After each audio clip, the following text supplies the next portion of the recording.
And President Obama's new proposal to cut the long-term budget deficit. The plan he will announce today calls for spending cuts and more revenue, including higher taxes for the very wealthy.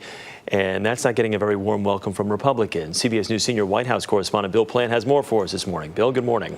Good morning, Chris. Well, the president is calling it a vision. The vision that he will present to the Congressional Supercommittee aims very high, $3 trillion in cuts and taxes to reduce the deficit. That's in addition to the $1 trillion he and Congress have already agreed on.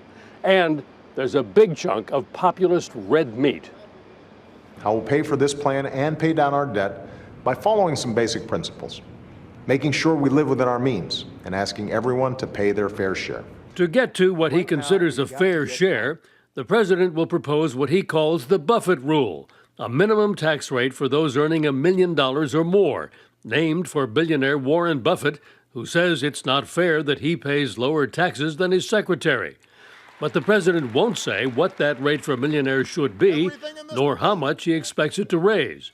But politically, it's an incendiary idea. On CBS's Face the Nation, former President Clinton, who left office in 2001 with an $86 billion surplus compared to today's $1.2 trillion deficit, says President Obama's proposal to tax millionaires is an idea whose time has come. I don't think that's such a draconian thing. He basically is asking us to return to the tax rates of the 90s. Congressional Republicans, whose support Mr. Obama is unlikely to get for the new tax, called it a political stunt. Class warfare, Chris, may make for really good politics, but it makes for rotten economics. Other parts of the plan are more detailed. The president is expected to propose trimming Medicare and Medicaid payments to both providers and recipients by about $300 billion, but he would not touch Social Security. The plan would count the expected $1 trillion savings to current projections from the troop drawdown in Iraq and Afghanistan. Mr. Obama will also call for comprehensive tax reform, $1.5 trillion in savings from closing corporate loopholes, eliminating tax breaks for carried interest, oil and gas companies, and corporate jet owners, and allowing the top tax rate to expire.